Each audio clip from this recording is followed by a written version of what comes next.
Oi, turma. Divaldo Pereira Franco, Joana de Ângeles, Mundo Regenerado. Capítulo 3, Sinfonia Imortal. Tudo que se movimenta é vida no seu esplendor inicial até a glória imarcessível do pensamento. A evolução não teria sentido se detivesse num ponto terminal onde tudo se concentrasse estanque. Este ponto grandioso significaria o limite do processo e a estreiteza da finalidade existencial. Significaria a relatividade do infinito e ilógico sentido da vida.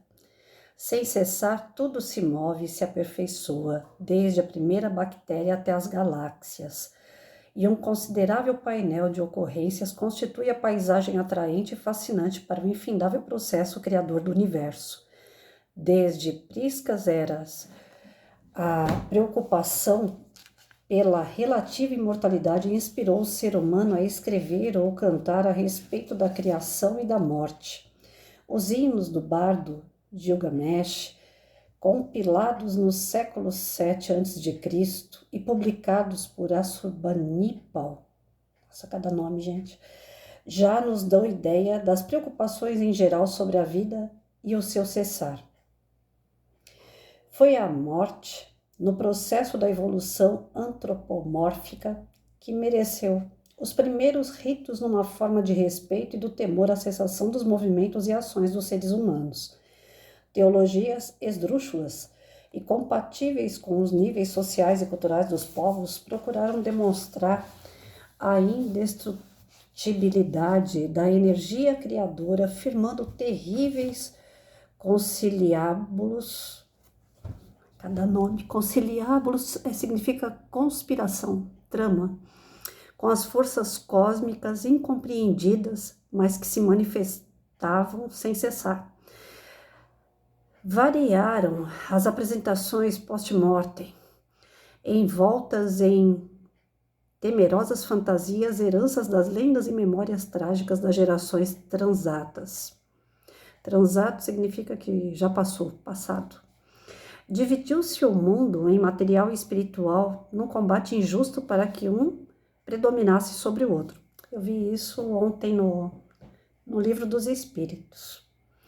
A questão do espiritismo e a ciência, né? Que a gente tenta unir um com o outro, mas é difícil uma pessoa que tenha conhecimento da ciência passar para o lado espiritual.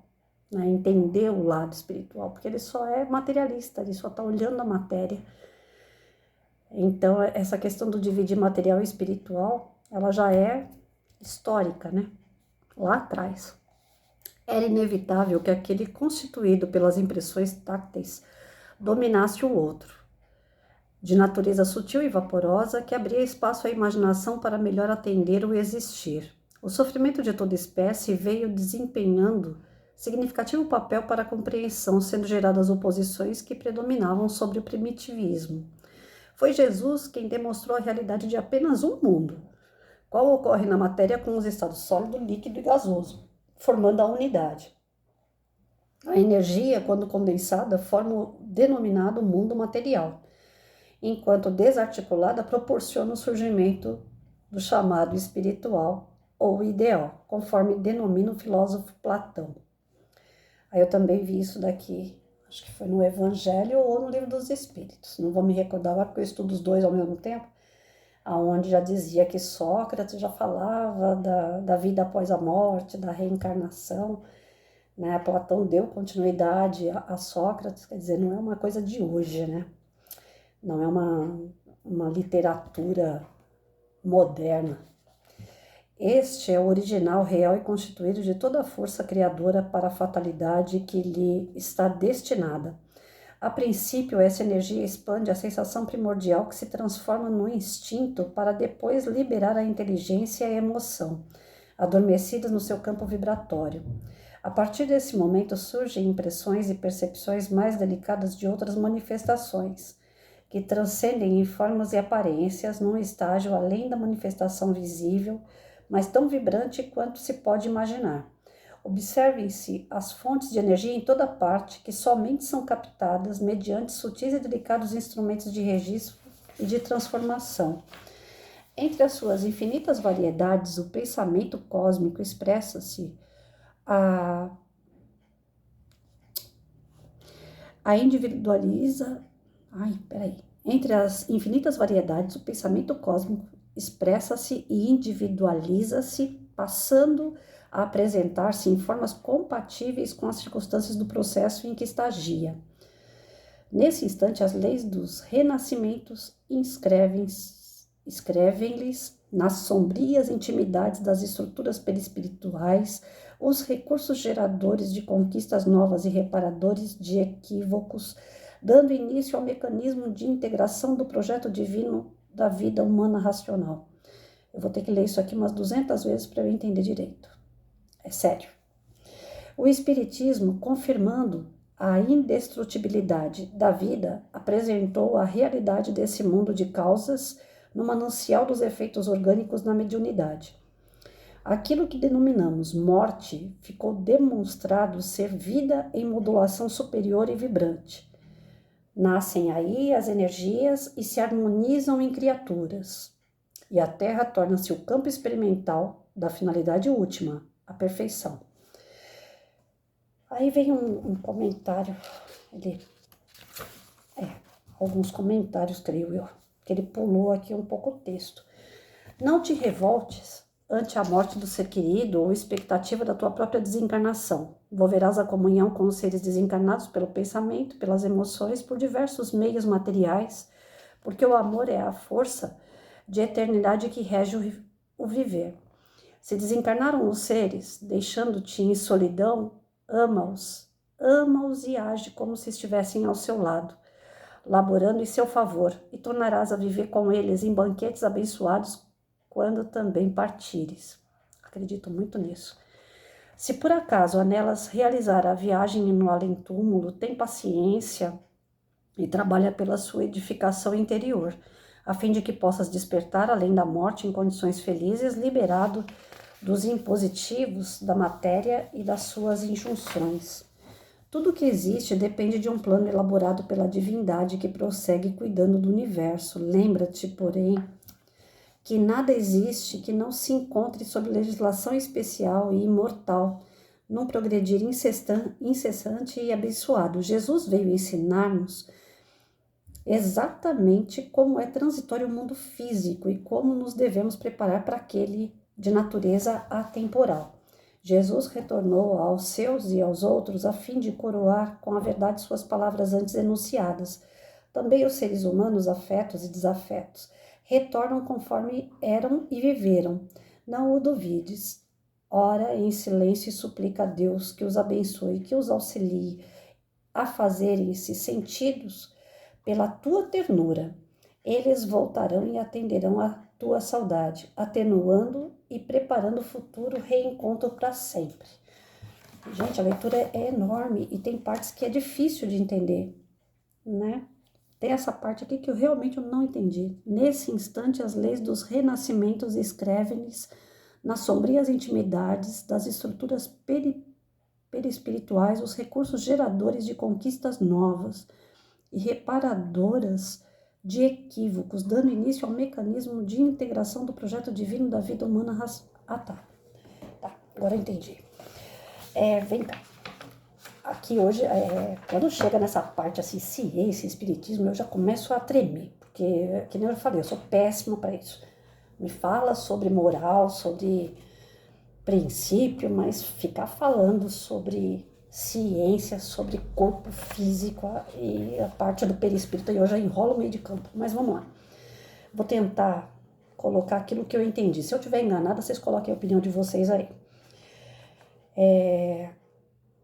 A respeito, né, da vida após a morte, já como eu citei aqui no meio da leitura, né, a gente sabe que isso já era cultuado nas civilizações antigas, né? Só que não tinha prova. Então, muitos, pelo menos enquanto eu fiz a faculdade de História, a gente via isso, né? Muitos curandeiros, pajé, feiticeiros, né? Aqueles caras que eram adivinhadores, Esses caras, na verdade, eles eram grandes observadores da natureza, né? Então eles observavam as coisas que aconteciam, eles sabiam quando é que ia chover, quando que ia fazer frio, né? Quando ia fazer sol. E como eles sabiam essas coisas, então eles falavam que tinha uma ligação direta com Deus ou com deuses, né? Dependendo daquela tribo, daquela comunidade ali que eles estavam inseridos. E isso eles ganhavam moral, inclusive, com os governantes, né? Tanto é que governo e religião sempre caminharam muito juntos, né? Um utilizando o outro para, de certa forma, dominar o povo.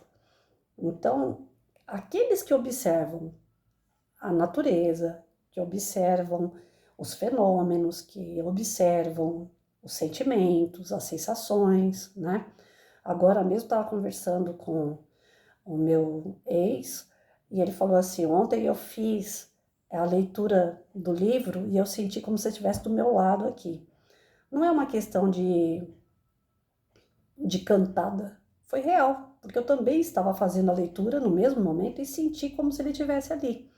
E fui dormir com aquela sensação, né? Na hora que eu fui deitar, ainda fiquei com aquela sensação de que ele estava pensando em mim. Então, essa sintonia de energia entre as pessoas, ela existe de verdade. Ela não é brincadeira, não é conversa mole. E se existe essa sintonia entre encarnados, imagina então a sintonia que não deve existir, ou melhor, que deve existir entre encarnados, desencarnados, entre desencarnados. A gente pensa que a pessoa morreu, acabou. E não é. Ela tá ali, e às vezes ela tá ali gritando, querendo falar com você, te dar uma mensagem, te dar um abraço, fala: para de chorar, eu tô aqui, tô vivo, e você não presta atenção. Então, a gente tem que se preparar para esse momento, porque nós somos espíritos. Como que a gente pode fugir daquilo que nós somos, né? Se o teu pai, tua mãe, um ente querido teu, tá do outro lado, você tem que acreditar que ele tá mais vivo do que nunca. Pô, Jesus chegou ali na Páscoa, né? Foram 3 dias depois da crucificação, ele falou: opa, tô aqui. Só Maria de Madalena que acreditou, porque ela realmente tinha aquela fé em Jesus. Os demais tinham, mas eram homens de pouca fé, como ele mesmo falava. Nem a mãe de Jesus acreditou que Jesus estava ali. Mas, na verdade, essa parte que eu li pela segunda vez aqui, ele materializou o perispírito dele. Ele não estava em carne e osso. Isso é impossível, a gente voltar em carne e osso. Morreu, acabou. Isso aqui é provisório, né? Cada um tem a sua hora de largar essa pele aqui, largar esse... Eu falo que isso aqui é um carro, né? E o nosso espírito é que dirige ele. Tem hora que essa furreca aqui tem que ser jogada fora. Mas o perispírito é o que faz o envoltório do espírito. Então ele não é jogado fora, ele é moldado de acordo com a nossa necessidade de encarnar. Então, nós temos espírito, perispírito, e nós temos o nosso corpo físico porque estamos na Terra. Mas se a gente estivesse num outro planeta que não precisasse do corpo físico, provavelmente a gente ficaria entre espírito e perispírito apenas, né? E nós conseguimos nos desenvolver principalmente através da carne, através da encarnação. É aqui o ponto final, checkmate, para ver se a gente realmente está aprendendo as coisas que são do céu, né? Que são importantes para o nosso espírito. Aqui é um planeta ainda de provas e expiações, mas ainda, porque ele está se transformando num mundo regenerado. E aí volta de novo o capítulo, né, que a gente estava lendo anteriormente. Aqueles que não desenvolverem o bem ao próximo, fazer realmente o outro que você gostaria que fizesse com você, amar a Deus sobre todas as coisas, andar de acordo com Jesus, esse daí, ele vai ter que ir para outro lugar, porque aqui vai ser um lugar bom. Nós estamos tendo essa promessa há muito tempo. E nada que Jesus prometeu, ele deixou de cumprir. Essa é uma das promessas dele, que aqui esse nosso mundinho vai se tornar um mundo melhor. E se vai se tornar um mundo melhor e nós queremos voltar nesse mundo melhor, nós temos que ser melhor. Caso contrário, vamos para outro lugar, inferior ou igual às expiações que nós já passamos por aqui. Tá certo, gente? Então, a vida continua. A vida, ela é dinâmica, ela não para, ela não cessa. Bobagem de quem pensa que se matar resolve. Né? Sou santa? Não. Um dia, alguma vez na vida, já pensei e falar, ai, chega, já tô de saco cheio. Lógico, todo mundo já passou por isso. Não tem um ser que nunca falou assim, ai, o que eu tô fazendo aqui, né? Mas Deus sabe o motivo de cada um de nós estarmos aqui. E a gente precisa estar aqui e aprendendo sempre, evoluindo sempre. Às vezes a gente precisa renegar, às vezes a gente precisa negar algumas coisas que causam prejuízo à nossa vida familiar, à nossa vida de relacionamento, porque esse mundo material, ele é passageiro. O que vai valer no final de tudo isso, como dizia meu pai, é o seu nome. Você nasce com o teu nome e você vai para o outro lado com o teu nome, até você mudar de novo, mas é o nome. É o que você carrega para lá e para cá, é um nome. O resto você não carrega mais nada. Não adianta trabalhar demais, não adianta querer muito dinheiro, não adianta largar as pessoas que você ama em razão de dívida, de fazer ou de pagar dívida. Não adianta. Não adianta viver nessa neura. O mais importante é você ter as pessoas que você ama do teu lado.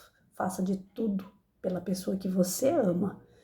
Porque depois que ela desencarnar, aí não adianta ficar aqui chorando e falando, ou ela desencarnar ou ela sumir da tua vida, né? Porque a pessoa que ama você, ela vai cansar também de te esperar. Então não faça isso. Dê valor a quem te ama. Cuide. E também daqueles que não te amam. Perdoe. Deixa passar. É melhor. Até mais, gente. Vamos aprendendo, né? Que fácil não é, mas vamos aprendendo.